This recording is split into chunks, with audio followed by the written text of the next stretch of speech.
आइए हम प्रार्थना करेंगे।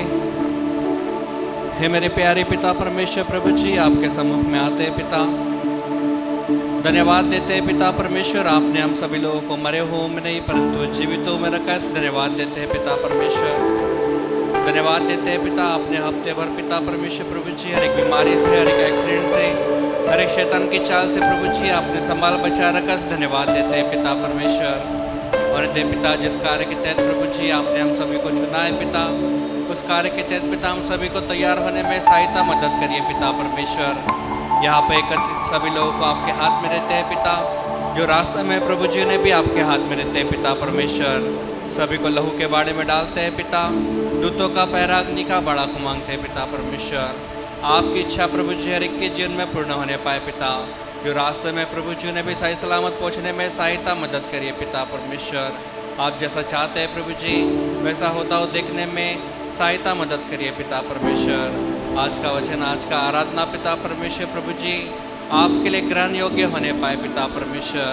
हर एक बातों के दौरान प्रभु जी आपके नाम को महिमा मिलने पाए पिता परमेश्वर। आप जैसा चाहते हैं प्रभु जी वैसा होता हो देखने में सहायता मदद करिए पिता। हमसे बातें करिए पिता परमेश्वर प्रभु जी, जो भी कमी घटी हमारे जीवन में है पिता परमेश्वर प्रभु जी हमें बताइए पिता, और अपने जीवन के ऊपर में प्रभु जी कार्य करने के लिए सहायता मदद करिए पिता परमेश्वर। ऐसा आप करते हैं, धन्यवाद देते हैं पिता। कोई भी गलत व्यक्ति पिता परमेश्वर प्रभु जी यहाँ पर ना आने पाए पिता, परंतु जिनको आपने चुना है प्रभु जी केवल वही आने पाए पिता परमेश्वर। ऐसा आप करते हैं, धन्यवाद देते हैं पिता परमेश्वर। पवित्र आत्मा जी आपका स्वागत करते हैं, आप जैसा चाहते हैं हमारे बीच में कार्य कीजिए, आपकी इच्छा पूर्ण होने पाए। आगे के समय को भी आपके हाथ में रहते हैं पिता। छोटी सी विनती प्रभु यीशु मसीह के नाम से मांगते हैं, सुनिए और ग्रहण कीजिए। आमीन, आमीन, आमीन। आगे का समय मैं वर्शिप टीम के हाथ में दूंगा।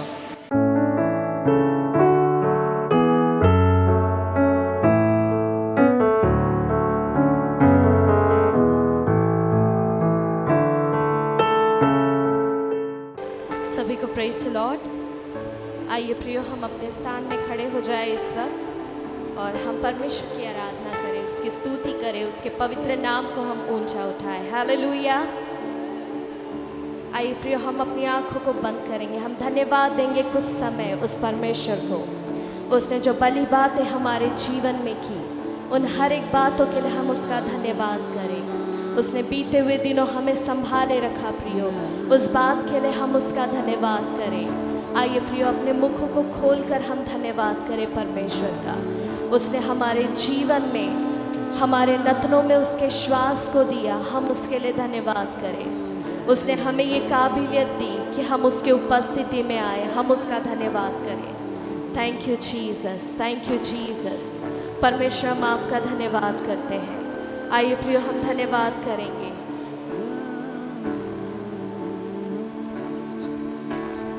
Thank you Jesus, thank you Jesus. हम आपका धन्यवाद करते हैं परमेश्वर, आपके प्रेम के लिए हम आपका धन्यवाद करते हैं। Thank you Jesus, thank you Jesus, thank you Lord.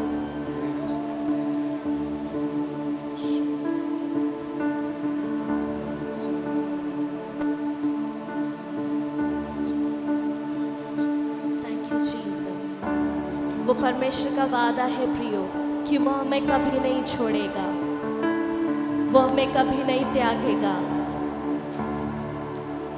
चाहे हमने कितने भी गुनाह क्यों ना किए हो, पर वो हमें कभी नहीं भूलता, क्योंकि वो प्रेमी परमेश्वर है।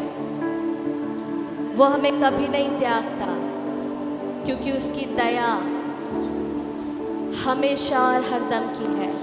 उसकी करुणा वचन सिखाता है कि हर नई सुबह की तरह उसकी करुणा हमारे लिए बढ़ती जाती है, नई होती जाती है। आज सुबह जब हम उठे तो एक नई करुणा के साथ हमने अपनी आंखों को खोला प्रियो। हम धन्यवाद करें उस परमेश्वर का, हम धन्यवाद करें, क्योंकि हम ऐसे परमेश्वर को जानते हैं जिसने सिर्फ एक बार हम पर दया नहीं की, सिर्फ एक बार उसने हम पर करुणा नहीं की, परंतु वो हर दिन हम पर नई करुणा को बरसाता है। हर दिन हमें एक नई तरह वो देखता है। प्रियो, हम उसका धन्यवाद करें।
देने वाले प्रभु यीशु को कोटि कोटि धन्यवाद।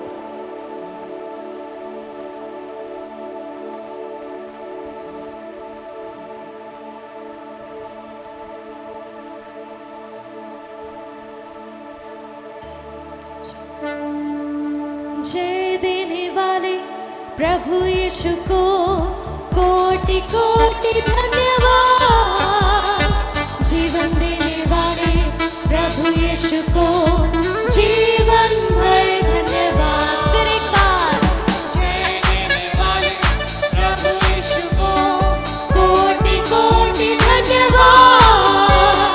जीवन देने वाले प्रभु यीशु को जीवन भर धन्यवाद। हालेलुया हालेलुया गाएंगे आत्मा से भरकर गाएंगे। हालेलुया हालेलुया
क्योंकि हमें विश्वास है, हम ये जानते हैं कि वो हमें फिर से लेने के लिए आएगा बादलों पर। हालेलुया। आइए प्रिय, एक और गीत हम गाएं, जब परमेश्वर का आत्मा मेरे दिल में है, दाऊद समान गाऊंगा। हालेलुया। हमें सब कुछ भुलाकर उसकी आराधना करना है, टेंशन्स को दूर रखना है, चिंताओं को दूर रखना है। यदि कल कोई बात आने वाली है उसको भी बिल्कुल सोचो मत।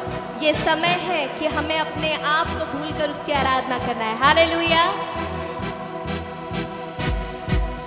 जब परमेश्वर का आत्मा मेरे दिल में है, दाऊद समान गाऊंगा। जब परमेश्वर का आत्मा मेरे दिल में है, दाऊद समान गाऊंगा। फिर एक बार, जब परमेश्वर का आत्मा मेरे दिल में है, दाऊद समान गाऊंगा। जब परमेश्वर का आत्मा मेरे दिल में है, समान गाऊंगा। मैं गाऊंगा।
आता है कि जब वो वाचा का संदूक जब दाऊद लेकर आ रहा था, वो अपने आप को भूल गया। कितने लोगों ने सुना है, कितने लोगों ने पढ़ा है, वो ये भूल गया कि वो एक राजा है। वो अपने ओहदे को भूल गया। हालेलुया। वो ये भूल गया कि मेरी प्रजा मुझे देख रही है। वो ये भूल गया कि मेरे जो लोग हैं, मैं जिनका राजा हूँ, जो मुझे देखकर चलते हैं, मैं उनके सामने हूँ। लेकिन वो अपने आप को भूलकर वो परमेश्वर की आराधना करने लगा। वो अपने आप को भूलकर अपने आप को उसने परमेश्वर के सम्मुख में तुच्छ बना दिया। हालेलुया। पर बहुत सी बार ऐसा होता है प्रियो कि हम अपने आप को किसी के सामने झुकाना नहीं चाहते। हमको ये लगता है कि मैं कुछ हूँ, हम कुछ है, मैं क्यों झुकूँ, मैं क्यों सॉरी बोलूँ, मैं क्यों किसी के सामने अपने आप को मैं छोटा करूँ। हालेलुया। लेकिन प्रियो, वचन कहता है जो अपने आप को छोटा बनाता है वो बड़ा किया जाएगा, और जो अपने आप को बड़ा समझता है वो छोटा किया जाएगा। हम जितना दीन और नम्र हम खुदावंत के बलवंत हाथों के नीचे हम रहते हैं, परमेश्वर उतना हमको बढ़ाता जाता है। हालेलुया। उतना वो हमको ऊंचा उठाता जाता है। प्रियो, है हमें कमियां हैं, हमें बहुत सारे ऐब है, हमें बहुत सारी बातें ऐसी हैं जो खुदा को महिमा नहीं देती, क्योंकि हम मनुष्य हैं।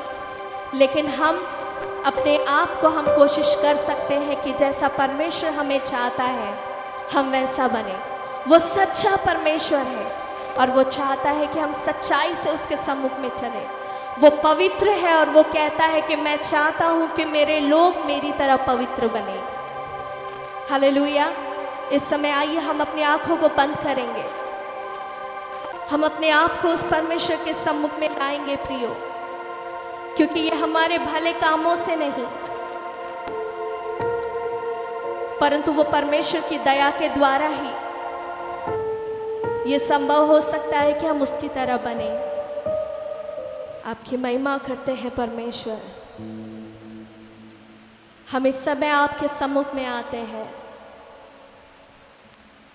और पिता, हम चाहते हैं कि जैसे आप सच्चे हैं, जैसे आप पवित्र हैं, उस तरह आप हमें बनाएं। जिस तरह दाऊद राजा ने अपने आप को आपके सम्मुख में तुच्छ बना लिया। पिता, हमारे अंदर का मैंपन दूर होने पाए। मैं कुछ हूँ, मेरा ओहदा कुछ है, ये चीज हमारे अंदर ना रहने पाए। लेकिन जब भी हम कोई बात करें, वो केवल और केवल आपकी ओर देखते हुए हम करने पाए।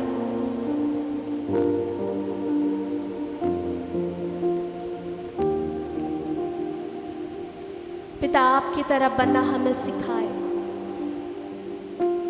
आपका भय रखकर अपने जीवन को जीना हमें सिखाइए।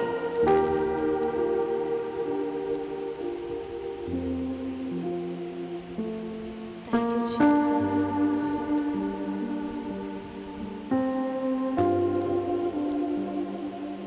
तू सामर्थी भय योग्य है, तू स्वर्गों के स्वर्ग में है, तू सामर्थी भय योग्य है, तू स्वर्गों के स्वर्ग में है, तू सच्चा है प्रभु, तू झूठा नहीं है, तू पवित्र पवित्र, आइए उस सच्चे परमेश्वर की आराधना करें।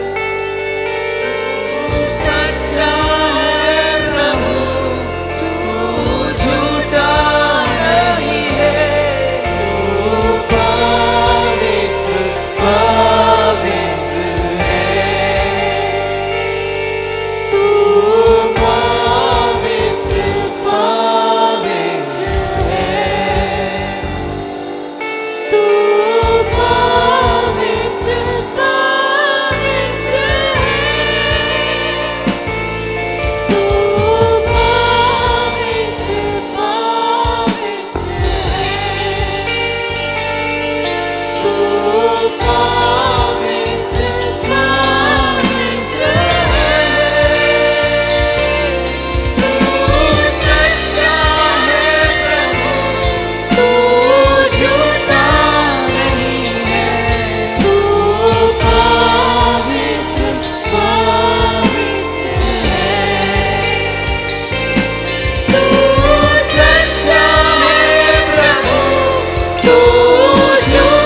प्रभु आपकी स्तुति करते हैं।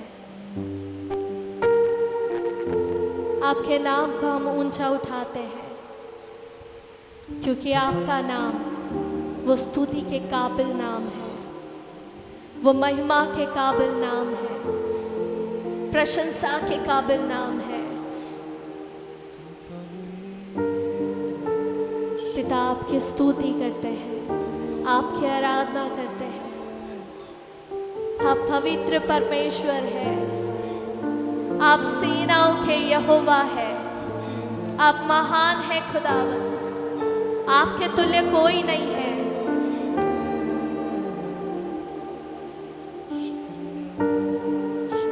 Thank you Jesus. आपकी महान उपस्थिति के लिए हम धन्यवाद करते हैं, आपके महान प्रेम के लिए हम धन्यवाद करते हैं प्रभु। Thank you Jesus. पिता, एक उत्तम भूमि आप हमें बनाए, ताकि कोई भी दुष्ट आज बोए जाने वाले उस बीज को हमारे अंदर से चुराने ना पाए, उसे हमारे अंदर से बर्बाद करने ना पाए, लेकिन एक अच्छी भूमि के नाई 1000 गुना हम फल को लाने वाले होने पाए प्रभु। और ऐसी भूमि हम बनने पाए जो जोई और बोई जाती है, जिसे उत्तम पदार्थों से जोता और बोया जाता है। पिता, ऐसे जमीन को आप हमें बनाए। हम धन्यवाद करते हैं हर एक बातों के लिए, या उपस्थित हर एक लोगों के लिए धन्यवाद देते हैं। आगे के समय को हम आपके हाथों में सौंपते हैं खुदावन।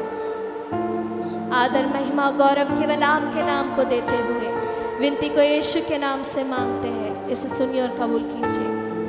आमीन, आमीन, आमीन।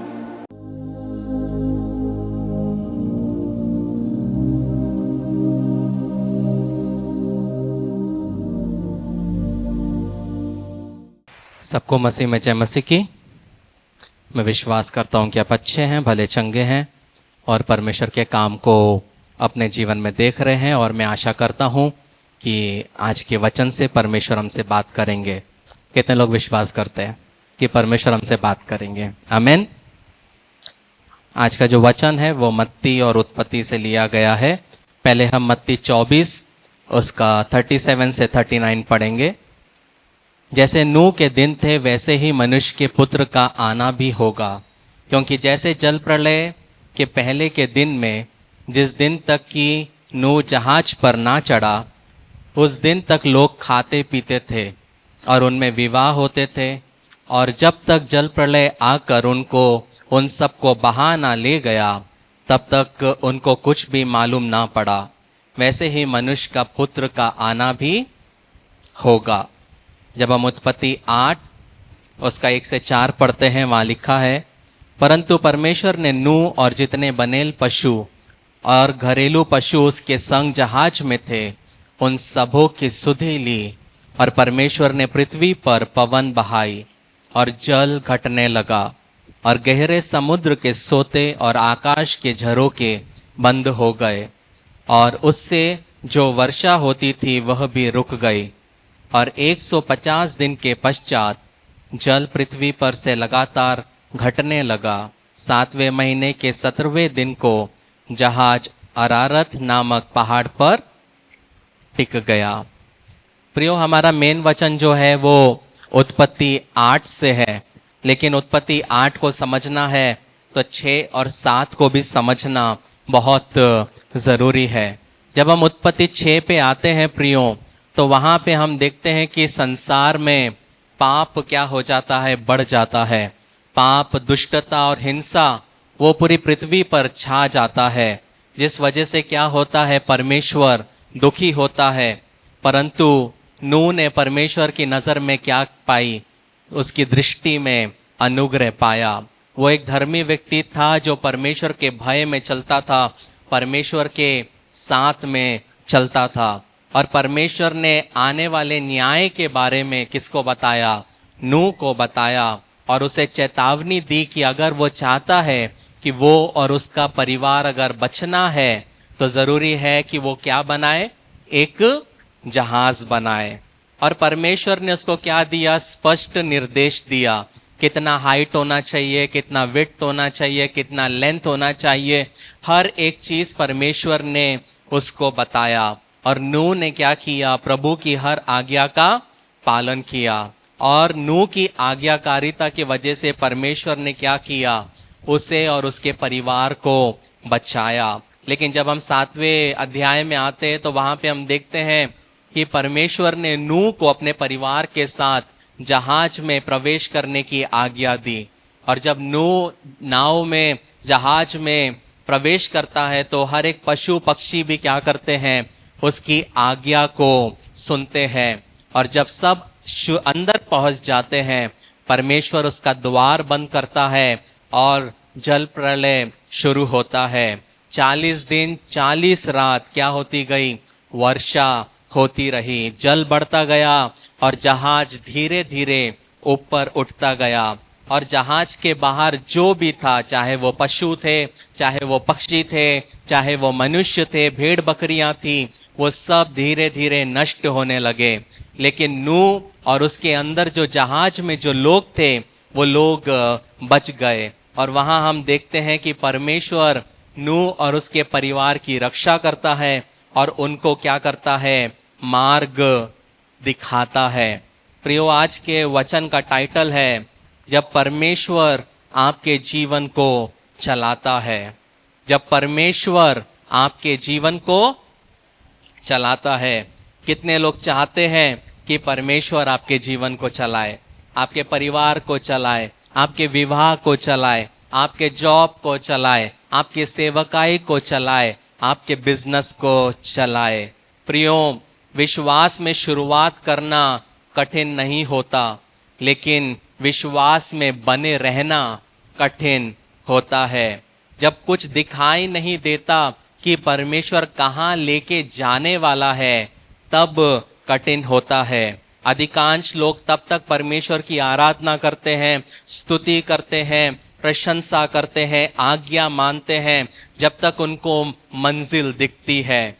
लेकिन बहुत कम लोग तब भी आज्ञाकारिता से चलते हैं जब परमेश्वर उनको बोलता है कि तुझे यहाँ जाना है, लेकिन नक्शा तुझे नहीं मिलेगा। तुझे इस प्रदेश में जाना है, लेकिन मैं तुझे बताऊंगा नहीं वहां पे क्या होगा। नूह भी ऐसे ही समय में जी रहा था। जब नूह ने जहाज बनाना शुरू किया, तब वहां पे जल प्रलय का चिन्ह वहां पे नहीं था। उस जमाने में जल प्रलय या फ्लड कभी आए भी नहीं थे। ना कोई दिखाई देने वाला वहां पे प्रमाण था, ना कोई काले बादल थे, ना कोई बाढ़ का पानी था, या कोई बारिश का न कोई आसार थे, या न्याय, परमेश्वर का न्याय आने का भी कोई संकेत था। सब कुछ सामान्य सा क्या कर रहा था, दिख रहा था। सब कुछ सामान्य दिख रहा था। फिर भी नूह ने क्या की, आज्ञा मानी। जब हम इब्रानियों 11 उसका 7 पढ़ते प्रियो, वहां लिखा है, विश्वास ही से नूह ने उन बातों के विषय में जो उस समय दिखाई ना पड़ती थी, चेतावनी पाकर भक्ति के साथ अपने घराने के बचाव के लिए क्या किया, जहाज बनाया। और उसके द्वारा उसने संसार को दोषी ठहराया और उस धर्म का वारिस हुआ जो विश्वास से होता है। मतलब क्या है प्रियो, नूह ने अपनी परिस्थिति से अधिक परमेश्वर के वचन पर क्या किया, भरोसा किया। और यही प्रियो विश्वास परमेश्वर आपसे और मुझसे चाहता है। प्रियो, विश्वास का अर्थ है परमेश्वर पर भरोसा करना बिना प्रमाण को देखे बिना। बहुत बार प्रियो, आज हम नूह के जैसे समय में से गुजर रहे हैं। मतलब क्या है प्रियो, आपके पास प्रतिज्ञा है लेकिन आपके पास प्रमाण नहीं है। आपके पास बुलाहट है लेकिन पुष्टि नहीं है। आप आज्ञाकारिता में चल तो रहे हैं, लेकिन आपको दिखाने के लिए कुछ भी परिणाम आपके पास नहीं है। फिर भी आज परमेश्वर इस वचन के द्वारा उसका आत्मा एक चीज कहना चाहता है, मुझ पर भरोसा रखो, जहाज को मैं चला रहा हूं। मुझ पर भरोसा रखो, मैं तुम्हें आगे लेके जाऊंगा। प्रियो, जब हम नूह के बारे में देखते हैं तो नूह की पीढ़ी और अंतिम दिन में के बारे में यीशु मसीह एक महत्वपूर्ण बात को कहते हैं। जब हम मत्ती 24 उसका 37 से 39 पढ़ते हैं, वहां लिखा है, जैसे नूह के दिन थे वैसे ही मनुष्य का पुत्र का आना भी होगा, क्योंकि जैसे जल प्रलय के पहले के दिनों में जिस दिन तक कि नूह जहाज पर ना चढ़ा उस दिन तक लोग खाते पीते थे और उनमें विवाह होते थे, और जब तक जल प्रलय आकर उन सबको बहा ना ले गया तब तक उनको कुछ भी मालूम ना पड़ा, वैसे ही मनुष्य के पुत्र का आना भी होगा। ध्यान दीजिए प्रियो, वचन ने यीशु के अंतिम दिनों की तुलना मूसा से नहीं की, दाऊद से नहीं की, पौलुस से नहीं की, पतरस से नहीं की, एलीशा से नहीं की, एलाइजा से नहीं की। मुनो परमेश्वर ने, यीशु मसीह ने अंतिम दिन की क्या किया, इशारा जो है वो नूह के दिनों पे किया। क्यों प्रियो? नूह की पीढ़ी में ऐसा क्या हो रहा था प्रियो? वो समझना है तो आपको एक चीज समझना है। वचन कहता है वो खाते पी रहे थे, वो विवाह कर रहे थे, वो खरीद रहे थे, वो बेच रहे थे और एक सामान्य जिंदगी जी रहे थे। प्रियो, आकाश में उस समय कुछ भी असामान्य नहीं दिख रहा था, न्याय का कोई दिन दिखाई या संकेत नहीं था, जीवन सामान्य लग रहा था। जब बाकी के लोग वर्तमान में जी रहे थे, पता है नूह आने वाले दिनों की तैयारी कर रहा था। नूह और उसकी पीढ़ी के बीच का अंतर पता है क्या है? वहां के लोग बुद्धि से जी रहे थे, वहां के लोग बुद्धि से जी रहे थे, लेकिन नूह प्रकाशन से जी रहा था। प्रियो, यही डिफरेंस होता है प्रभु के लोगों में और दुनिया के लोगों में। दुनिया के लोग दुनिया के अनुसार चलते हैं, दुनिया को देखकर चलते हैं, जो दुनिया में होता है वो अपने जीवन में लागू करते हैं। लेकिन प्रभु के लोग क्या करते हैं? प्रकाशन से चलते हैं। उनको पता है कि वो कौन से समय में चल रहे हैं और कौन सा समय आने वाला है। इसलिए बहुत जरूरी है प्रियो, एक चीज समझना है, संसार प्रियो दिखाई देने वाले बातों पर क्या करता है? अनुसार चलता है, लेकिन नूह विश्वास के अनुसार अपने जीवन को व्यतीत कर रहा था। बाकी सब लोग भरोसा कर रहे थे जो वो देख सकते हैं, लेकिन नूह भरोसा कर रहा था जो परमेश्वर ने कहा था। याद रखना प्रियो, नूह को कश्ती बनाने के लिए, जहाज बनाने के लिए 1 हफ्ता नहीं लगा, उसको जहाज बनाने के लिए 1 साल नहीं लगा, उसको जहाज बनाने के लिए 10 साल नहीं लगा।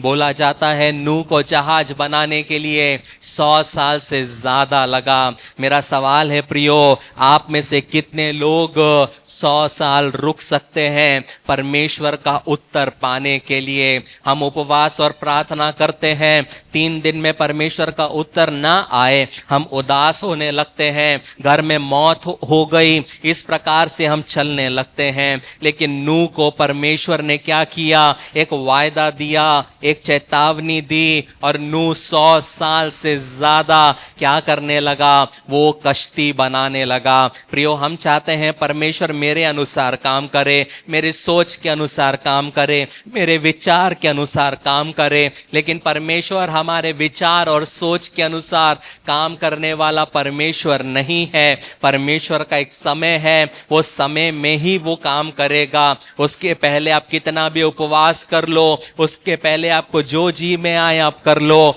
जो परमेश्वर का समय में होना है वो परमेश्वर के समय पे ही होगा। तो नूह 100 वर्ष से अधिक समय तक जहाज बनाता रहा, लेकिन समझना है 100 साल तक लोग भी उस पर हंसते रहे। मतलब वो देखो जहाज बनाने वाला परिवार, वो देखो जहाज बनाने वाला पिता, वो देखो जहाज बनाने वाला बेटा, वो देखो जहाज बनाने वाली बहू, वो देखो जहाज बनाने वाली सास।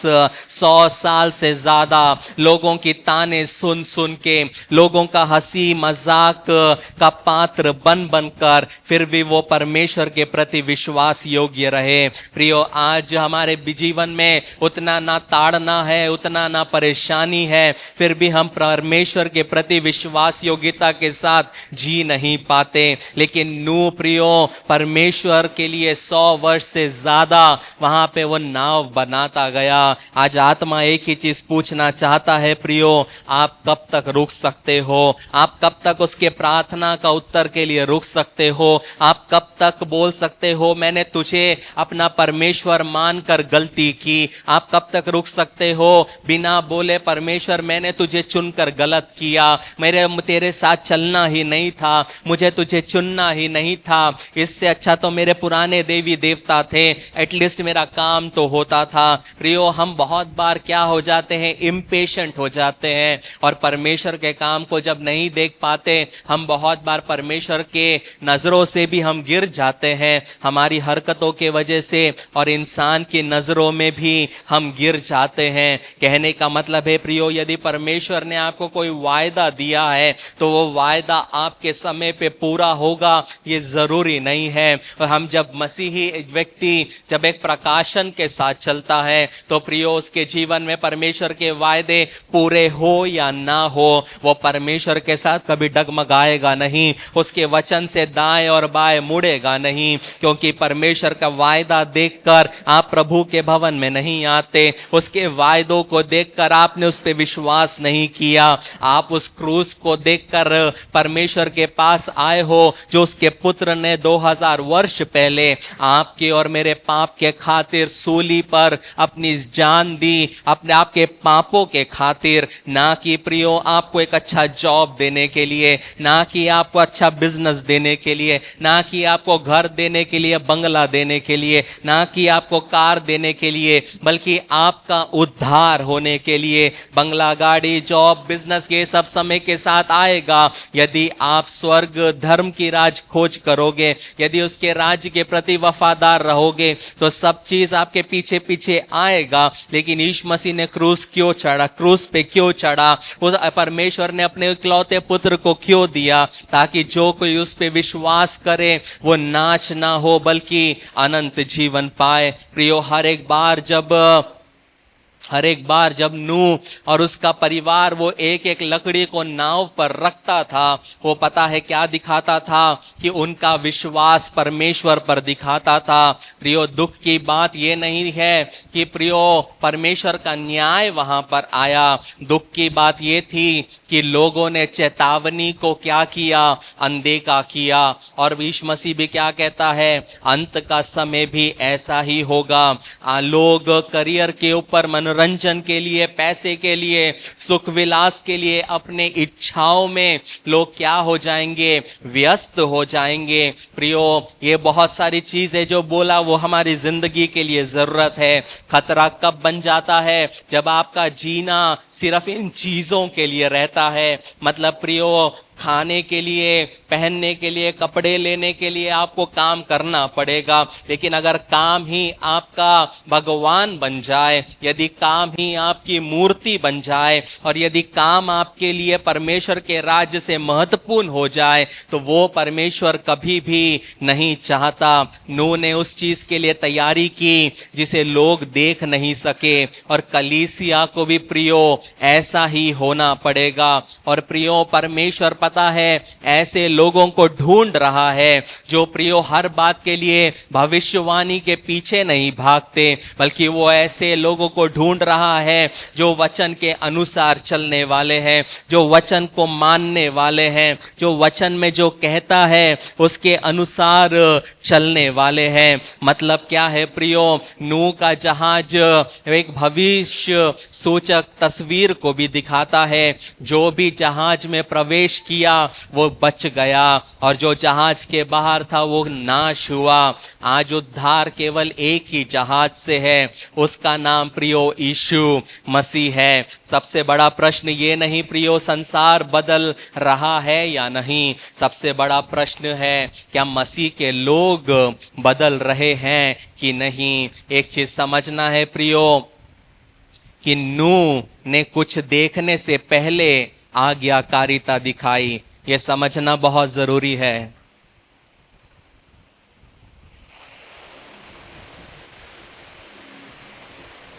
नूह ने कुछ देखने से पहले ही आज्ञाकारिता दिखाई। जब हम उत्पत्ति 6 उसका 22 पढ़ते हैं प्रियो, वहां लिखा है परमेश्वर ने इस आज्ञा के अनुसार, परमेश्वर की इस आज्ञा के अनुसार नूह ने किया। जरा सोचिए प्रियो, नूह एक बहुत बड़ा जहाज बना रहा था, जबकि उससे पहले कभी जल प्रलय नहीं आया। लोग उस पर हंसते थे, मजाक उड़ाते थे, उसकी आलोचना करते थे, तो भी नूह क्या करता गया? नूह जहाज बनाता गया। बहुत से विश्वासी इसलिए रुक जाते हैं क्योंकि उन्हें लोगों की स्वीकृति चाहिए, लेकिन नूह आगे बढ़ता गया क्योंकि उसके पास परमेश्वर की स्वीकृति थी। मतलब क्या है प्रियो, हम बहुत बार चीजों को करते हैं जब लोग हाँ बोलते हैं। हमको परमेश्वर कितना भी बोल ले, लेकिन अगर मामा, काका, चाचा, ताया, बुआ अगर हाँ नहीं बोलेगी तो वो हम कभी करेंगे नहीं, क्योंकि प्रियो परमेश्वर से बड़ा हमारे लिए हमारा परिवार, परिवार के लोग और इंसान बहुत बार हो जाते हैं। लेकिन एक चीज समझना है, जब परमेश्वर आपको कोई कार्य सौंपता है तो ये आवश्यक नहीं कि लोग उस बात को समझे, आपको केवल उसकी आज्ञा का पालन करना है। जब हम अब्राहम के जीवन को देखते हैं, जब हम उत्पत्ति 12 पढ़ते हैं, परमेश्वर ने अब्राहम को अपना देश छोड़ने के लिए कहा। प्रियो, उसके पास बोला जाता है 8 कमरों का घर था, फिर भी अब्राहम ने सिर्फ एक आवाज सुनकर, जो परिवार मूर्तियों को बनाता था, जो परिवार दूसरों को भगवान बेचता था, वो परिवार को छोड़कर, अपने पिता को छोड़कर अब्राहम क्या करा? निकल पड़ा। विश्वास को प्रियो हर बात की व्याख्या की आवश्यकता नहीं होती, विश्वास को केवल आज्ञाकारिता की आवश्यकता होती है। ये समझना बहुत जरूरी है। बहुत बार हम हर चीज के लिए क्या चाहते हैं? एक प्रमाण चाहते हैं, लेकिन जब परमेश्वर कुछ बोलता है, हर चीज के लिए प्रमाण को ना पूछते हुए यदि हम आज्ञाकारिता से आगे बढ़ेंगे तो परमेश्वर के काम को अपने जीवन में हर एक क्षेत्र में हम देखने पाएंगे। एक और चीज, जब आप ये जहाज के बारे में सोचते हैं तो आपको समझना है कि जहाज में कोई स्टीयरिंग व्हील नहीं था। ये समझना बहुत जरूरी है प्रियो। आज का ये जो संदेश है ये बहुत आसान है, लेकिन यदि आप समझ गए तो आपका जीवन पहले के जैसा नहीं रहेगा। परमेश्वर ने यहाँ पे देखना है कि एक आश्चर्यजनक बात ये नहीं थी कि उसमें क्या था, आश्चर्यजनक बात ये थी कि उसमें क्या नहीं था। उसमें कोई स्टीयरिंग नहीं था, उसमें कोई पतवार नहीं था, ना कोई दिशा बताने वाला यंत्र था। नूह जहाज को दिशा नहीं दे सकता था, वो यात्रा को नियंत्रित नहीं कर सकता था, वो ये तय नहीं कर सकता था कि जहाज कहां तक पहुंचेगा। जब परमेश्वर ने जहाज का द्वार बंद किया तब नूह की जिम्मेदारी समाप्त हो गई और परमेश्वर की जिम्मेदारी शुरू हो गई। मतलब क्या है प्रियो, ये दिखाता है आज बहुत से विश्वासी थके हुए हैं, चिंतित हैं, परेशान है, क्योंकि वो उस चीज को नियंत्रित करने की कोशिश कर रहे हैं जिसे परमेश्वर स्वयं संभालना चाहता है। ये सोच के देखिए, परमेश्वर ने नूह को जहाज बनाने बोला, लेकिन उसको स्टीयरिंग बनाने नहीं बोला, उसको पतवार बनाने नहीं बोला कि तू कुछ लोग यहाँ से लेफ्ट से करना, राइट से मारना कि जहाज इधर उधर ना हो जाए। लेकिन परमेश्वर ने सिर्फ एक ही चीज बोला, स्टीयरिंग मत बना, सिर्फ जहाज बना। और प्रियो, एक नाव चलाने वाले व्यक्ति को पता है कि स्टीयरिंग की जरूरत है, पतवार की जरूरत है, लेकिन नूह ने एक भी बार परमेश्वर से नहीं पूछा कि इसमें तो स्टीयरिंग नहीं है, पतवार नहीं है, नाव को हम कैसे दिशा देंगे। मतलब क्या है, बहुत बार प्रियो हम नियंत्रण करने की कोशिश करते हैं,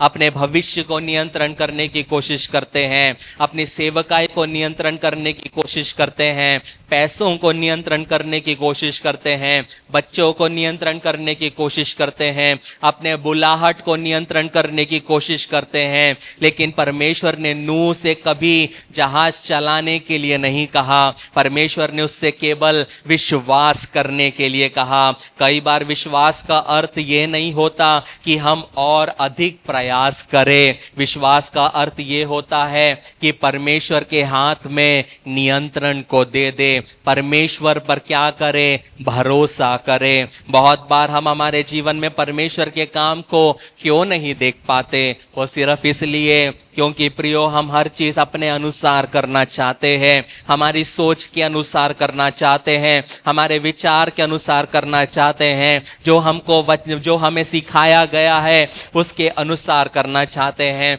हम प्रकाशन से नहीं चलते, हम परमेश्वर के आवाज के अनुसार नहीं चलते, हम उसके वचन के अनुसार नहीं चलते, बल्कि जो व्यक्ति बोलेगा हम उसके अनुसार अपने जीवन को व्यतीत करने लग जाते हैं। इसलिए याद रखना प्रियो, यदि आपको परमेश्वर का काम अपने जीवन में देखना है तो आज उसका आत्मा एक चीज कहना चाहता है, अपने जीवन से स्टीयरिंग व्हील से हाथ हटाने की आवश्यकता है और उसको अगुवाई करने देने की अनुमति देना बहुत जरूरी है। परमेश्वर एक चीज हम सबसे ये चाहता है प्रियो कि हर एक उत्तर जानने की आपको आवश्यकता नहीं है, हर मार्ग समझने की आवश्यकता आपको और मुझे नहीं है। आपको केवल परमेश्वर पर भरोसा करने की आवश्यकता है। जिस प्रकार प्रियो परमेश्वर ने नूह और उसके परिवार को सुरक्षित रखा, जब आप परमेश्वर पे आंख बंद करके जिस दिन विश्वास करना सीख गए, उस दिन परमेश्वर आपकी जिंदगी के स्टीयरिंग पे अपना हाथ को रखेगा और आपके परिवार को दूसरे लेवल में लेके जाएगा। प्रियो जब हम उत्पत्ति 7:16 पढ़ते हैं, और जो गए वे परमेश्वर की आज्ञा के अनुसार सब जाति के प्रणालियों में से नर और मादा गए, तब यहोवा ने जहाज का द्वार बंद कर दिया। प्रियो क्या किया परमेश्वर? जब सब लोग अंदर चले गए, परमेश्वर ने जहाज का द्वार बंद कर दिया। नूह ने जहाज का द्वार बंद नहीं किया, परमेश्वर ने स्वयं उसे बंद किया। जिस द्वार को परमेश्वर बंद कर देता है कोई मनुष्य उसे खोल नहीं सकता। कई बार परमेश्वर ऐसे द्वार को बंद कर देता है जिसे हम हर हाल में खुला रखना चाहते हैं। प्रियो बहुत बार हम कुछ संबंधों को रखना चाहते हैं ये जानते हुए कि परमेश्वर ये संबंध नहीं चाहता। कई बार हम कुछ अवसरों को खुला रखना चाहते हैं, अगर परमेश्वर ने मेरे लिए वैसा किया नहीं जैसा मैं चाहता हूँ या चाहती हूँ। हम कुछ स्थानों में हमेशा वापस जाने की सोच रखकर उसको खुला रखते हैं जिसको परमेश्वर ने बंद किया है। कई बार प्रियो कुछ मौसमों को परमेश्वर बंद कर देता है लेकिन हम फिर भी उसको खोल के रखते हैं। लेकिन याद रखना है, जब परमेश्वर कोई द्वार को बंद करता है उसका मतलब ये नहीं है प्रियो कि परमेश्वर आपको ठुकरा रहा है, बल्कि परमेश्वर आपकी रक्षा कर रहा है। ये समझना बहुत जरूरी है। हम अक्सर बंद हुए द्वार को देखकर दुखी हो जाते हैं, जबकि परमेश्वर बाद में आने वाले खतरे को देखकर उसे बंद करता है। प्रियो जब हम लूत के जीवन को देखते हैं, परमेश्वर ने लूत को सोदोम से बाहर निकलने के लिए कहा। लूत को शायद दुख हुआ होगा कि उसने सब कुछ खो दिया, उसकी पत्नी को भी खो दिया, वो एक नमक का खंबा बन गई। लेकिन उनको सिर्फ नुकसान दिखाई दे रहा था, लेकिन वास्तव में परमेश्वर उनके ऊपर में दया कर रहा था। यदि वो सोदोम में रहते तो वो विनाश के भागी हो जाते। कई बार परमेश्वर कई द्वार इसलिए बंद करता है प्रियो, क्योंकि अगर हम वो वहां पे रहते तो विनाश के अंदर हम चपेट में चले जाते। कुछ लोग आज भी ऐसे द्वार को खोलना चाहते हैं जिसे परमेश्वर ने बंद किया है, लेकिन इस वचन के द्वारा उसका आत्मा एक चीज कहना चाहता है, ऐसे द्वार को फिर से खोलने की कोशिश ना करो जिसे परमेश्वर ने बंद किया है। बहुत बार जिंदगी में प्रियो जब तूफान आता है तो हमको लगता है कि परमेश्वर ने मुझे छोड़ दिया है। जब तूफान आता है तो बहुत बार हमें लगता है कि परमेश्वर ने हमें त्याग दिया है। लेकिन आपको एक चीज समझना है प्रियो, वहां पे जब जब हम 5वें पॉइंट में आते हैं, जब वहां पे हम देखते हैं जल प्रलय आता है, तेज हवाएं आती है, चारों ओर विनाश था, जहाज के बाहर सब कुछ हिल रहा था, लेकिन परमेश्वर वहां पे उपस्थित था। बहुत से विश्वासी एक बात को सोचते हैं, यदि परमेश्वर मेरे साथ है तो मेरे जीवन में तूफान क्यों आया, या मेरे जीवन में तूफान नहीं आना चाहिए, या मेरे जीवन में तूफान नहीं आएगा। लेकिन ये सच नहीं है। तूफान ये सिद्ध नहीं करता कि परमेश्वर की अनुपस्थिति है। तूफान ये सिद्ध करता है कि परमेश्वर की उपस्थिति की कितनी आवश्यकता है। नूह के जीवन में तूफान आया, लेकिन परमेश्वर ने उसे छोड़ा नहीं, बल्कि तूफान के बीच में परमेश्वर ने नूह और उसके परिवार की क्या की, रक्षा की। प्रियो, जब हम यीशु मसीह को देखते हैं, वो जब मरकुस 4 पढ़ते हैं, जब नाव डगमगाती है, दूर से यीशु मसीह को वो आते हुए देखते हैं तो वो घबरा जाते हैं। हवाएं तेज होने लगती है, लहरें नाव से भर जाती है, तूफान भयानक हो जाता है। लेकिन एक बात बदलती नहीं प्रियो, कि नाव में अभी भी यीशु मसीह थे। यदि यीशु आपकी नाव में है प्रियो, तो तूफान आपकी मंजिल को नष्ट नहीं कर सकता। शैतान आपके जीवन के ऊपर के बुलाहट को खत्म नहीं कर सकता। नरक आपके ऊपर के उद्देश्य को नष्ट नहीं कर सकता। आपके जीवन का तूफान परमेश्वर को आश्चर्यचकित नहीं कर सकता प्रियो। जो परिस्थिति आपको डरा रही है वो उसके नियंत्रण से बाहर नहीं है प्रियो। ये समझना बहुत जरूरी है। याद रखना प्रियो, जब नूह कश्ती को लेके जा रहा था, नूह को पता नहीं था कि ये यात्रा कितने समय तक चलेगी। ये समझना बहुत जरूरी है। और यहीं पर बहुत विश्वासी लोग संघर्ष करते हैं। प्रतीक्षा का मौसम हर एक की बस की बात नहीं है। नूह और उसका परिवार 100 वर्ष से ज्यादा रुका। बाइबल में एक एक लोग 20-20 साल रुके, 40-40 साल रुके, 80-80 साल रुके, तब उन्होंने परमेश्वर के काम को देखा। प्रियो, नूह के पास कोई कैलेंडर नहीं था, वो कोई उल्टी गिनती शुरू नहीं हुई, कोई निश्चित तारीख नहीं थी कि वो नाव में से कब निकलेगा। वो बस एक एक दिन करके परमेश्वर पर भरोसा करता गया। वचन कहता है 40 दिन और 40 रात क्या हुआ, वर्षा हुई। फिर बोला जाता है कि 150 दिन के बाद पानी कम हुआ। तो सोच के देखिए प्रियो, करीब करीब 1 साल वो नूह और उसके परिवार उसी नाव के अंदर थे। अब वो एसी वाला नाव नहीं था। अब सोच के देखिए, उसमें गाय है, बैल है, बकरी है, मुर्गियां है, हर प्रकार के जीव जंतु है। इनमें से हर एक जीव जंतु खाता है, पीता है और साथ में पूप भी करता है, हर एक चीज करता है। सोच के देखिए उसके अंदर की खुशबू। सोच के देखिए नूह और उसके परिवार के नाक कभी बंद नहीं हुए होंगे, कभी उनको कोल्ड नहीं हुआ होगा। इतने समय तक वो उस बदबू में बंद है, लेकिन उनको पता नहीं है कि दरवाजा कब खुलेगा। हमारी जिंदगी में प्रियो थोड़ी सी प्रॉब्लम्स क्या आ जाती है, हम एकदम से चीजों को बंद करके भागने की कोशिश करते हैं।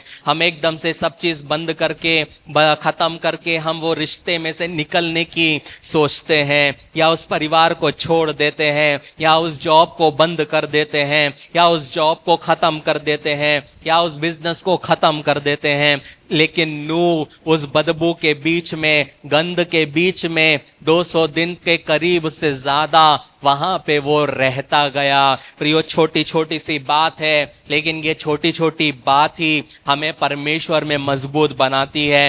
ये छोटी छोटी बात ही जब जिंदगी में आंधी और तूफान आता है, हमें परमेश्वर पर विश्वास करने के लिए मजबूर करता है। लेकिन कई बार यहाँ पे देखना है कि बहुत से लोग समस्याओं का सामना कर लेते हैं, लेकिन जब उनके सामने अनिश्चितता का वो सामना करते हैं तो वो उनके लिए कठिन होता है। यदि कोई बोलेगा आपको ये कोर्स 3 महीने का है तो व्यक्ति बोलेगा ठीक है 3 महीने का कोर्स मैं कर लूंगा। लेकिन अगर सामने वाला टीचर बोलेगा कि ये कोर्स हो तो जाएगा लेकिन मैं समय नहीं बता सकता, हो सकता है 3 दिन भी हो सकते हैं, 3 हफ्ता भी हो सकता है, 3 महीना भी हो सकता है, 3 साल भी हो सकता है। आप में से कितने लोग वो क्लास लगाओगे? चाहे वो कोई भी चीज के लिए हो, कोई भी क्लास नहीं लगाएगा, क्योंकि इंसान को अनिश्चितता पसंद नहीं है, इंसान को अनसर्टेनिटी पसंद नहीं है।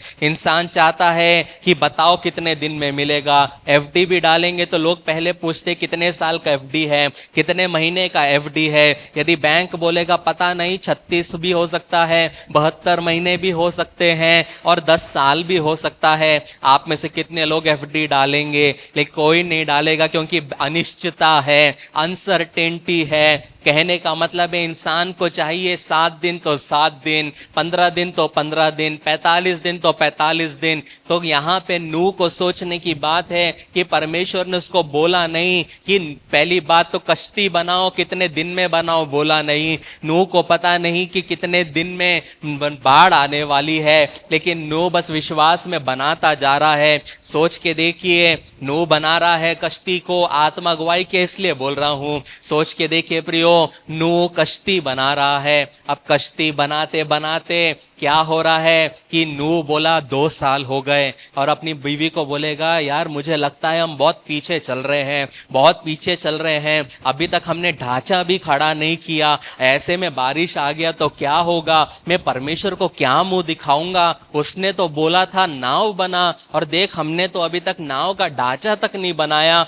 हम तो अभी तक लकड़ी भी जमा नहीं कर पाए। बच्चे भी टेंशन में सोच रहे हैं कि अरे नाव बनी नहीं। अब 5 साल हो गए, नाव का थोड़ा थोड़ा भाग बन चुका होगा, फिर भी नूह से सोचिए, खाना खाने बैठे हैं, बस नूह बोल रहा होगा प्रभु बस तू अभी बारिश मत भेजना, मैं करने की पूरी कोशिश कर रहा हूं। लोग हंस रहे हैं, तेरे को तो पता है ना यहाँ पे 1.5 रोजी में काम नहीं होता, यहाँ पे अपना परिवार है, अपने समय पे काम करेगा, यहाँ पे मदद करने वाला कोई नहीं है, यहाँ पे मेरे को और मेरे परिवार को ही करना है। प्रभु थोड़ा सा क्या कर, थोड़ा सा ये जल प्रलय देरी कर देना। 10 साल हो गए, 15 साल हो गए, थोड़ा और वो नाव बना होगा। फिर भी नूह देख रहा है यहाँ पे तो नाव, ये कश्ती तो बन ही नहीं रही है। पर वो नूह उपवास और प्रार्थना भी किया होगा, शायद बलियां भी दी होगी। परमेश्वर तू कुछ लोगों को तो दे, मूसा को हारून दे सकता है तो मुझे भी कुछ दे देना, मुझे भी कोई सहायता के लोग दे दे, अपने स्वर्गदूत दे दे। लेकिन जो अब्राहम के पास गए थे मुझे भी कुछ दे दे, लेकिन नूह के पास परमेश्वर साथी नहीं भेजता। सोच के देखिए प्रियो, 10 साल से 15 साल हो गए, 15 से 25 साल हो गए, 40 साल हो गए, 60 साल हो गए। नूह, उसकी पत्नी, उसका उनके बच्चे और वो उनकी बहुएं कितना काम कर रहे हैं। प्रियो आप लकड़ी उठाओ और 1 हफ्ता जाके लकड़ी जहां काटते हैं उठा के देखो, आप कितना कर पाओगे। और ये परिवार प्रियो बचने के लिए 100 साल से ज्यादा, मतलब करीब करीब 30,000 दिन नहीं प्रियो, मैं अभी मल्टीप्लाई नहीं करूंगा, 300 इंटू 100 कर लो, करीब करीब कितने दिन होंगे प्रियो। इट्स 300 इंटू 100 साल बोले तो प्रियो क्या होता है, 30,000 होता है, करीब करीब 30,000 दिन ये पति पत्नी, उनके 3 बेटे और बहुएं क्या करते हैं, ये नाव बना रहे हैं 100 साल से ज्यादा, और परमेश्वर रुका। अब आप में से सोच रहे होंगे परमेश्वर क्यों रुका। आत्मा एक ही चीज कहता है, वहां के लोगों को बदलने के लिए परमेश्वर रुका। अगर परमेश्वर 10 लोग और देता तो शायद 75 साल में हो जाता और लोगों को बचने का समय नहीं मिलता। परमेश्वर चाहता था नाव धीरे बने, परमेश्वर चाहता था इनको मैं और समय दूं ताकि ये जो लोग हैं जो हंस रहे हैं कोई तो पश्चाताप कर ले। लेकिन प्रियो नाव धीरे बनने के बाद भी, 100 साल परमेश्वर के देने के बाद भी, पता है दुख की बात क्या है, एक भी जन नहीं बदला, एक भी जन नहीं बदला। ये दिखाता है प्रियो, जिसको बदलना है ना प्रियो, वो पहले दिन ही बदल जाता है, और जिसको नहीं बदलना है प्रियो, आप उसके लिए 100 दिन उपवास भी कर लो, वो बदलेगा नहीं, क्योंकि जिसको बदलना है वो पहले दिन ही बदल जाता है। लेकिन प्रियो, एक चीज समझना है, कई बार लोग अनिश्चितता के माध्यम से क्या करता है, परमेश्वर हमको मजबूत करता है। यदि परमेश्वर अगर हमारे प्रार्थना का उत्तर हर बार जल्दी दे, तो हम प्रियो कभी भी मजबूत नहीं हो पाएंगे।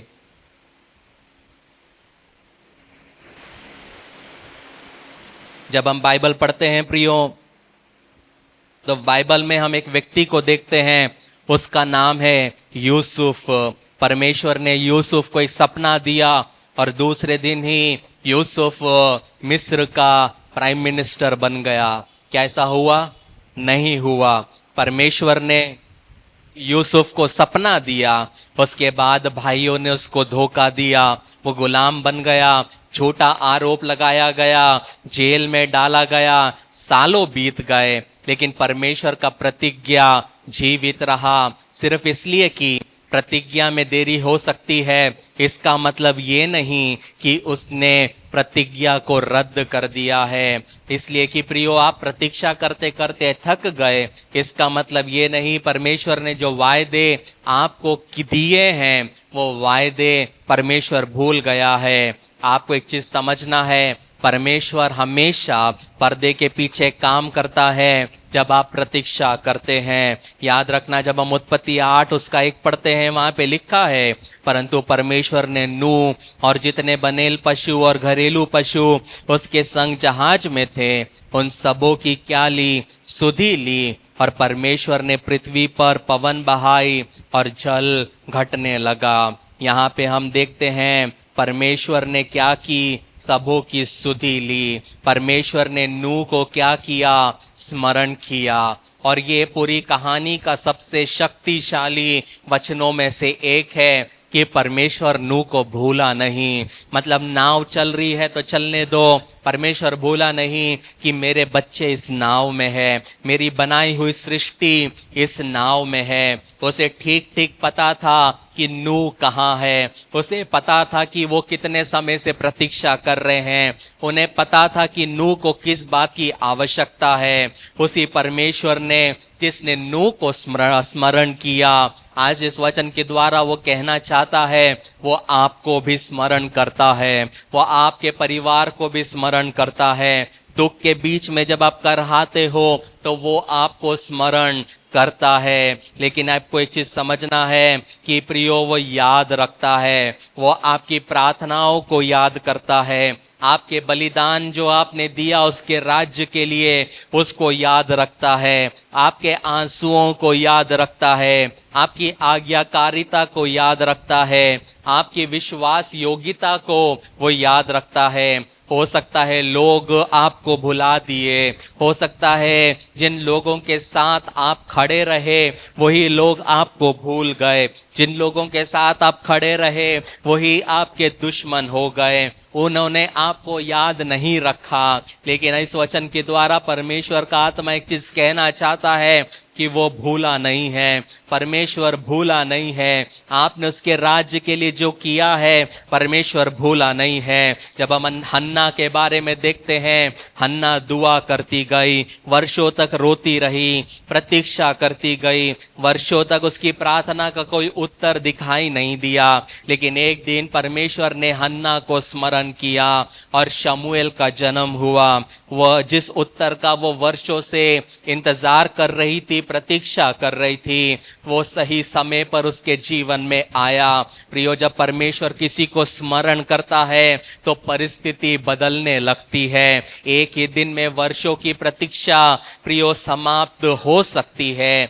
एक ही क्षण में बंद दरवाजे आपके लिए खुल सकते हैं। एक ही अवसर जीवन की दिशा भी आपकी बदल सकती है। लेकिन प्रियो, सबसे महत्वपूर्ण वचन पता क्या है? जब हम 4थे वचन में आते हैं, वहां लिखा है 7वें महीने के 17वें दिन को जहाज अरारत नामक पहाड़ पर क्या हो गया? टिक गया। आखिरकार जहाज ठहर गया। सालों से जो मेहनत थी और जो आर्क में, जो नाव में जो परिवार सह रहा था, वो क्या हुआ? समाप्त हुआ। जहाज अरारात के पहाड़ों पर रुकी। एक जरूरी बात पर ध्यान दे प्रियो, जहाज ठीक उसी जगह रुकी जहां परमेश्वर चाहते थे। रास्ते से 1 मील दूर वो भटकी नहीं, कोई गलती नहीं हुई, कोई दुर्घटना नहीं हुई। परमेश्वर ने जहाज को बिल्कुल सही तरीके से पहुंचाया। आपके जीवन में भी यही सत्य है प्रियो। कभी कभी आपको लगता है आप भटक गए हैं, आपको समझ में नहीं आता कि परमेश्वर किस दिशा में आपको लेके जा रहा है। आपको लगता है कि ये जो मसीह जीवन में जी रही हूं या जी रहा हूं, इसका कोई अर्थ है भी कि नहीं। लेकिन परमेश्वर हर विवरण को, आपके जीवन को नियंत्रित कर रहा है। इसलिए प्रियो, रोमियो 8:28 जब हम पढ़ते हैं, वहां पे लिखा है कि हम जानते हैं जो लोग परमेश्वर से प्रेम रखते हैं उनके लिए सब बातें मिलकर भलाई ही को उत्पन्न करती है, अर्थात उन्हीं के लिए जो उसकी इच्छा के अनुसार बुलाए गए हैं। जिस प्रकार परमेश्वर ने जहाज को सही स्थान पर पहुंचाया प्रियो, उसी प्रकार वे आपको भी आपकी मंजिल तक क्या करेगा? पहुंचाएगा। आज परमेश्वर का आत्मा प्रियो, इस वचन से प्रियो, जो एक चीज कहना चाहता है कि वो आपके जीवन के जहाज को चलाना चाहता है। यदि आप चलाने दोगे तो याद रखो, आप इस दुनिया की भीड़ में खोगे नहीं। आपका नाव टाइटैनिक के जैसे नीचे डूबेगा नहीं।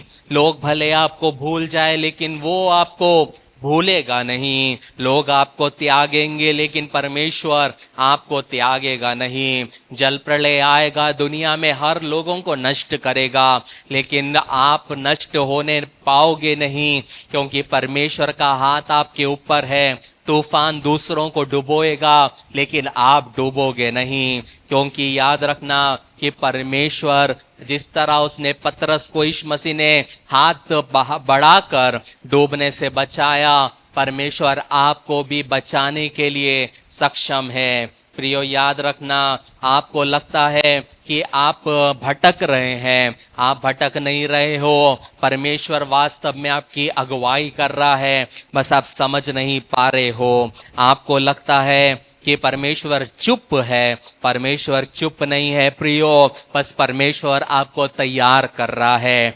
आपको लगता है कि परमेश्वर देरी क्यों कर रहा है?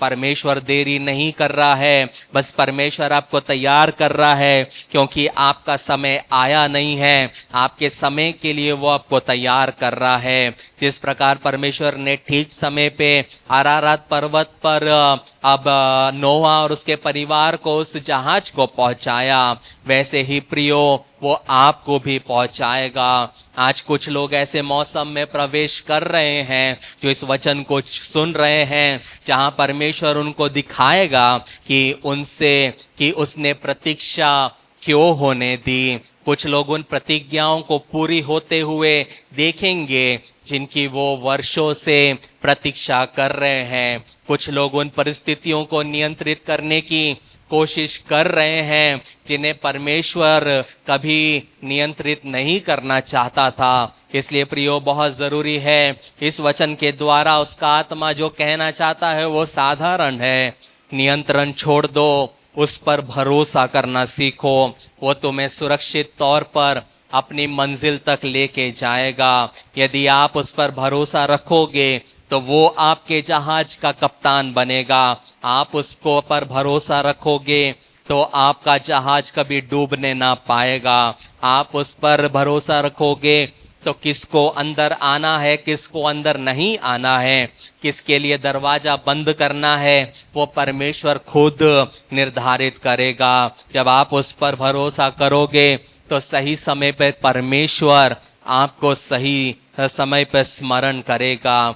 जिस परमेश्वर ने नूह के जहाज को अरारत पर्वत पर पहुंचाया, वही परमेश्वर आपको आपकी मंजिल तक पहुंचाने के लिए सक्षम है। इसलिए प्रियो, हमारी जिंदगी में यदि आप चाहते हो परमेश्वर का काम को देखना है, तो बहुत ज़रूरी एक चीज़ है, वो एक चीज़ एक ही है कि परमेश्वर को अपने जीवन को चलाने दो, अपने परिवार को चलाने दो, अपनी सेवकाई को चलाने दो, अपने जॉब को चलाने दो, अपने बिजनेस को चलाने दो। आप जो करते हो परमेश्वर को चलाने दोगे तो आगे बढ़ोगे। आपके जीवन में कोई आइसबर्ग नहीं आएगा, क्योंकि चलाने वाला परमेश्वर है और आप उसको टकराओगे नहीं, आपकी नाव नहीं डूबेगी।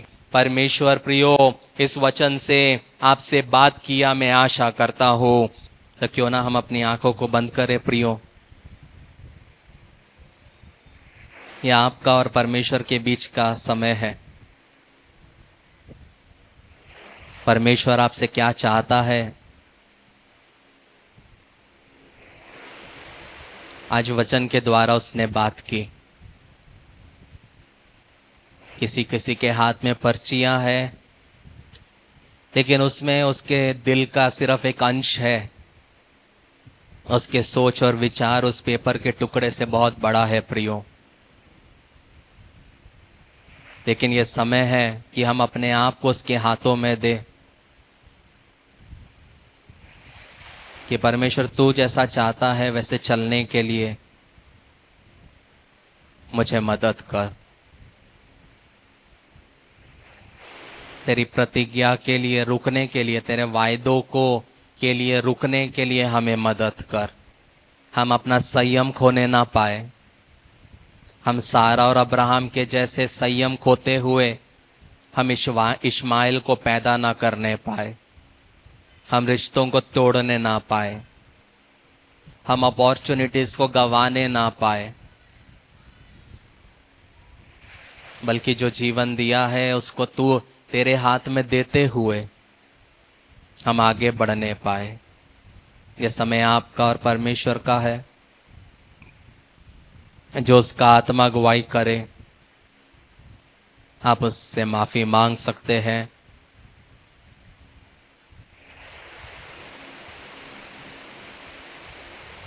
अपने आप को रीडेडिकेट कर सकते हैं। कुछ ही क्षण में मैं एक छोटी सी दुआ में आपको लेके चलूंगा।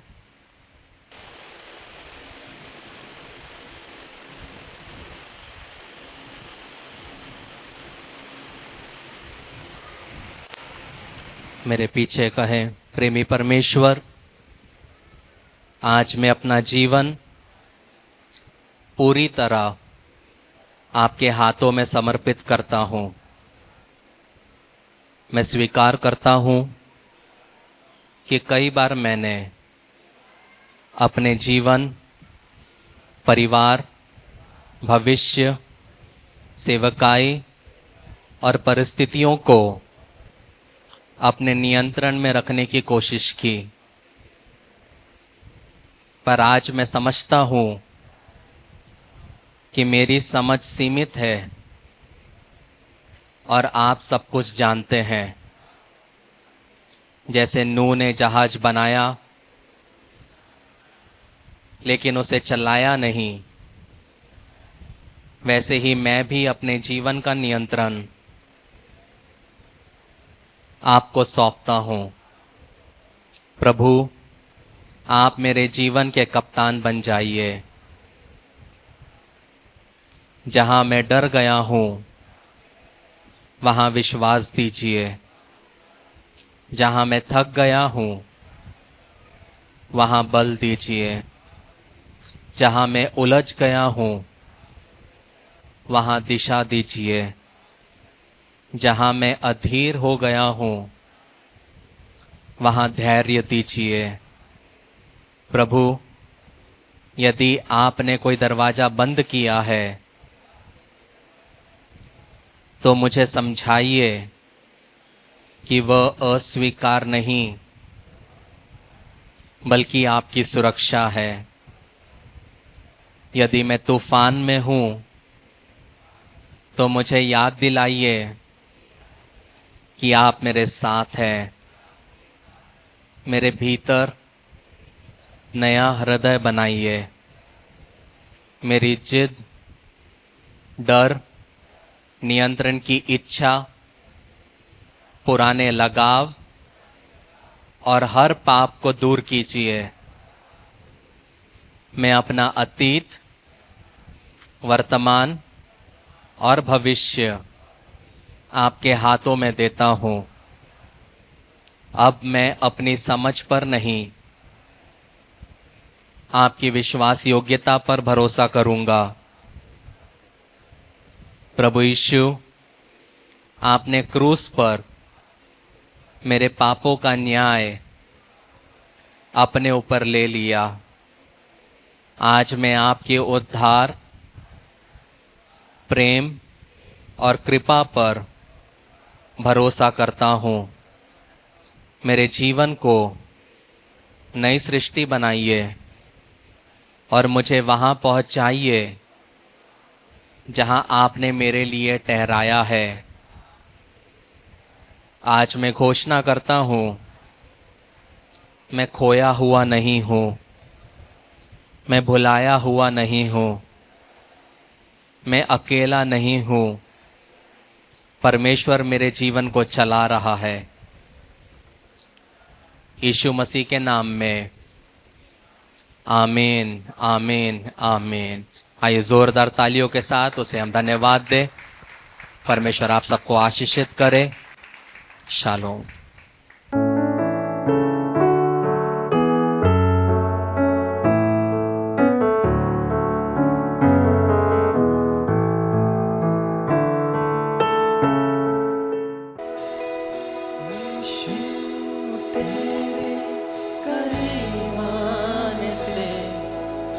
जिंदगी मेरी बदल गई। यीशु तेरे छूने से जिंदगी मेरी संवर गई। यीशु तेरे करीब आने से जिंदगी मेरी बदल गई। यीशु तेरे छूने से जिंदगी मेरी संवर गई। तूने मुझे है बचाया, तूने मुझे सहलाया।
जिसको हम धन्यवाद दे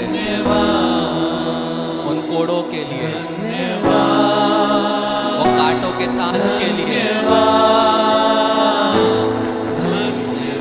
स्वर्ग छोड़ के पृथ्वी पे हमारे लिए आया, उसके लिए धन्यवाद दे।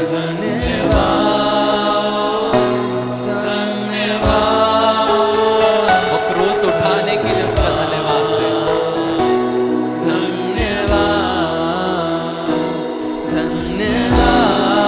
वो कीलों का दर्द सहने के लिए उसको धन्यवाद दे। वो कोड़ों का दर्द सहने के लिए उसको धन्यवाद दे।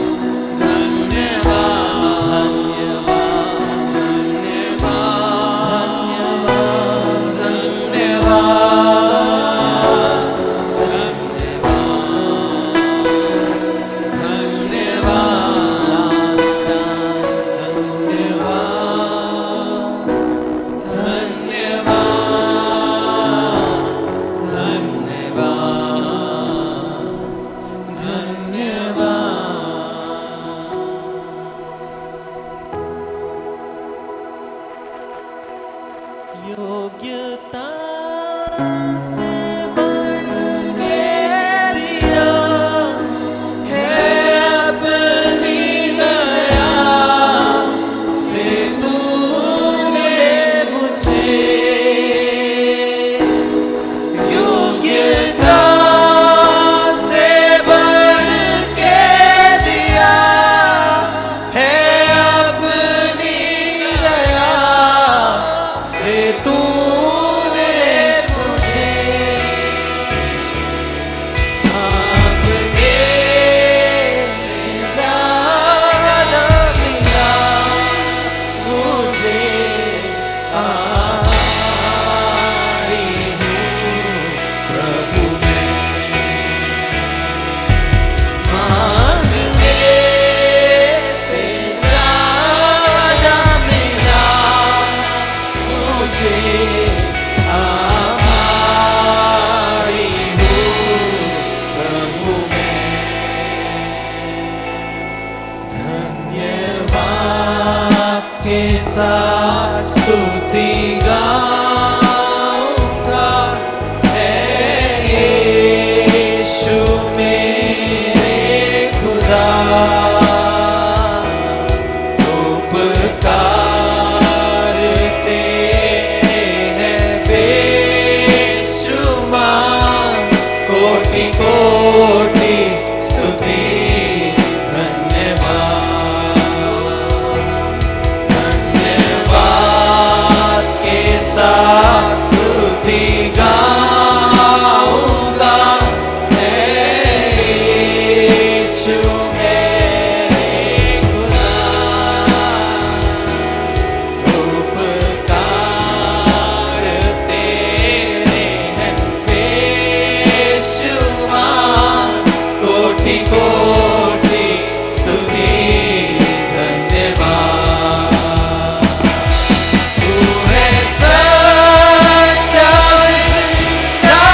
उपकार तेरे हैं बेशुमार, कोटि कोटि स्तुति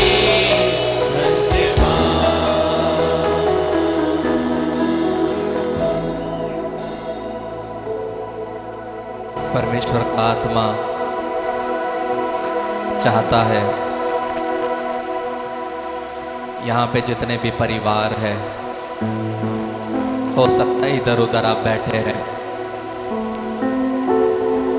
कोशिश करिए अपने परिवार के साथ खड़े हो। पति पत्नी अपने साथ खड़े हो।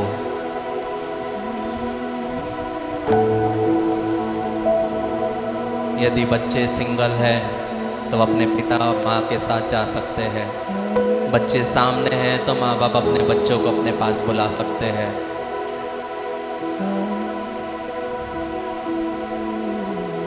उसका आत्मा चाहता है कि हम ये याद रखें कि हमारे पास क्या है। जब परमेश्वर ने नूह को कश्ती बनाने बोला तो उस कश्ती में सिर्फ उसके पास उसका परिवार था। और बहुत बार हम इस दुनिया की भीड़ में इतने खो जाते हैं कि हम अपने परिवार को ही भूल जाते हैं।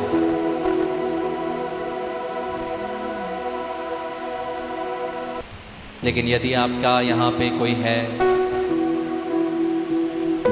तब उनके साथ खड़े हो सकते हैं।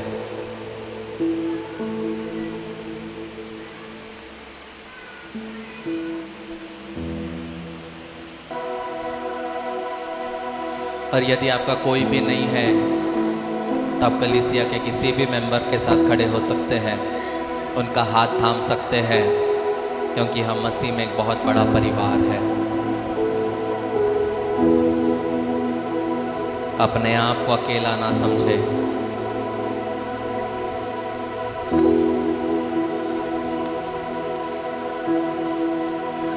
अपने परिवार के साथ हाथ पकड़ के खड़े रहने के लिए कहा है।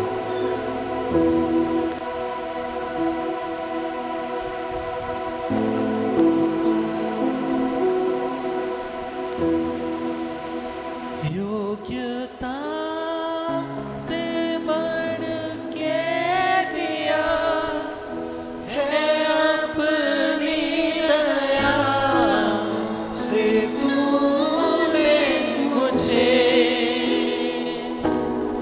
योग्यता से बढ़ के दिया है अपनी दया से तूने मुझे।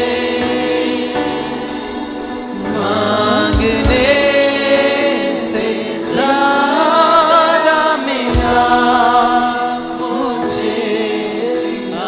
आभारी हूँ प्रभु मैं। मांगने से ज़्यादा मिला मुझे।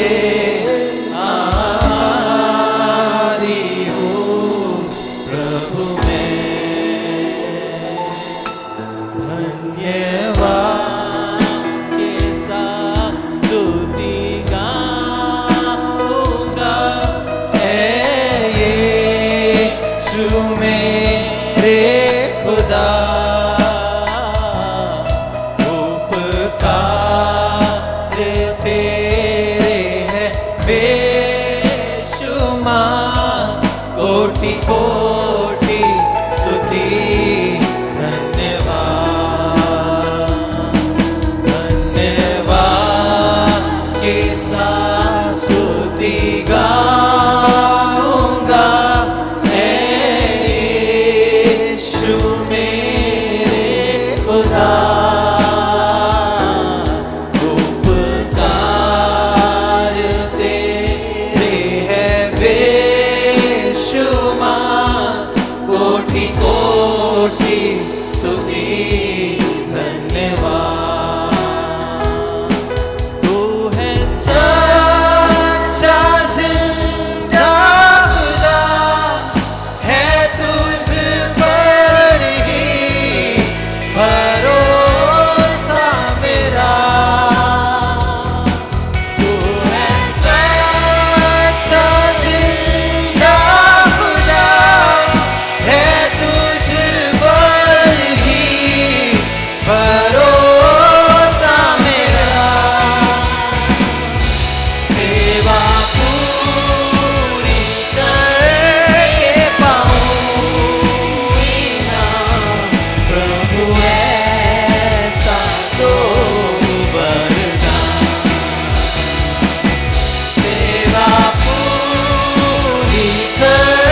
साथ स्तुति गाऊंगा,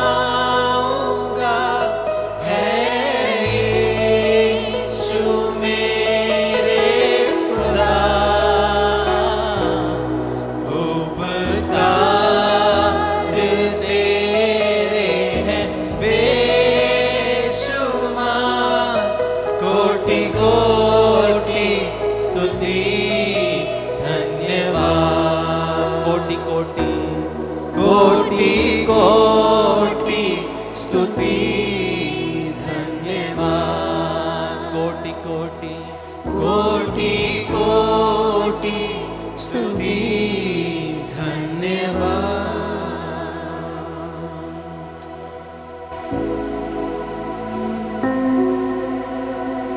अब आपके करीब आते हैं इस सुंदर पल के लिए जो आपने हमारे जीवन में दिया। कलीसिया की स्थापना के पहले आपने परिवार की स्थापना की, और जिस प्रकार आपने नूह को कश्ती बनाने के लिए अपने रिश्तेदारों के साथ नहीं बल्कि अपने परिवार के साथ बनाने के लिए कहा, होने दे जब हम यहाँ पे उपस्थित हैं, हम दूसरे का परिवार बनाने से पहले हम खुद के परिवार की मरम्मत हम करें, खुद के परिवार को हम मजबूत बनाएं, खुद के परिवार को आपके करीब लेके आए।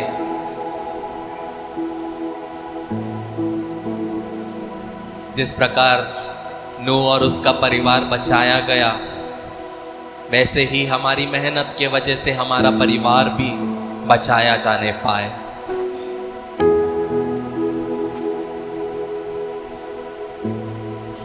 होने दे हमारी जीवन की नाव का स्टीयरिंग आप चलाने पाए। आज से हम नहीं बल्कि आप हमारे जीवन को आगे लेके जाने पाए। होने दे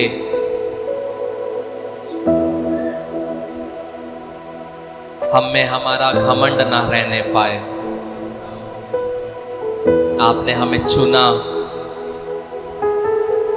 उस चीज को याद रखते हुए आगे बढ़ने के लिए हम सबको मदद करिए। 900 साल से ज्यादा बनाया, होने दे हमारे अंदर भी वो धैर्य दे, वो पेशेंस दे कि आपके दिए हुए वायदे को हम पूरा होते हुए देखने पाए। वो धैर्य हमें दीजिए, वो उतावलापन हमारी जिंदगी से खत्म होने पाए। वो समय के पहले अपने हिसाब से मिलने की चाह हमारे जीवन से जाने पाए,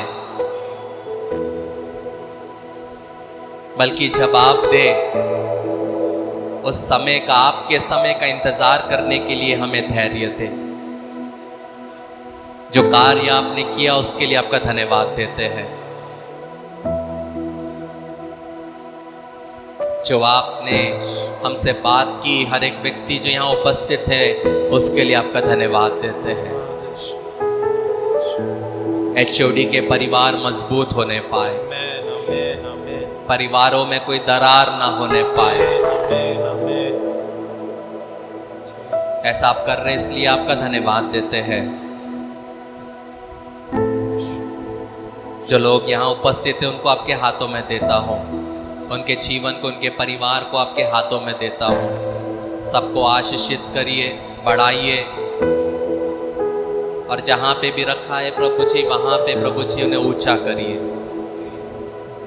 हमारे बीच में कोई भी प्रभु जी कमी वाला व्यक्ति ना होने पाए। सभी को आप अपने समय पे खड़ा करेंगे, उसके लिए आपका धन्यवाद देते हैं। अभी हम बिछड़ेंगे, लेकिन आपका प्रेम जो कभी नहीं बिछड़ता हमारे साथ बनाए रखिए। छोटी सी विनती आपके बेटे यीशु नासरी के नाम से मांगते, सुन और कबूल कर। आमीन, आमीन, आमीन। प्रभु यीशु मसीह का अनुग्रह और परमेश्वर का प्रेम और पवित्र आत्मा की सहभागिता हम सबके साथ होती रहे।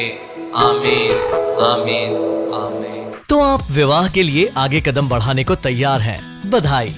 इससे पहले कि आप अपनी शादी के दिन की तैयारी में जुट जाएं, योजना बनाएं और परेशान होने लगें, एक सबसे महत्वपूर्ण बात न भूलें, आपकी शादी। एक अध्ययन के अनुसार विवाह पूर्व परामर्श या वैवाहिक थेरेपी पूरा करने वाले जोड़ों में तलाक की संभावना 31% तक कम होती है और कोर्टशिप टू मैरिज इसमें आपकी मदद करता है। हमारे कोर्स और पाठों में विवाहित जीवन के संघर्षों, वास्तविकताओं और रोजमर्रा की दिनचर्या जैसे कई विषय सम्मिलित किए गए हैं। इस कार्यक्रम पर कई जोड़ों का भरोसा रहा है जो जिंदगी के इस नए स्तर पर जाने के लिए तैयार हैं। लेकिन इसके लिए सिर्फ हमारी बात को ही न माने, आप अपना पहला पाठ मुफ्त सीख सकते हैं। एक बार जब आप कोर्टशिप टू मैरिज के साथ रजिस्ट्रेशन करते हैं तो आप हमारी 30 दिन की मनी बैक गारंटी द्वारा भी सुरक्षित रहते हैं और आप तैयार हैं एक सुखी वैवाहिक जीवन के लिए। courtship2marriage.com पर आज ही अपना पहला लेसन शुरू करें।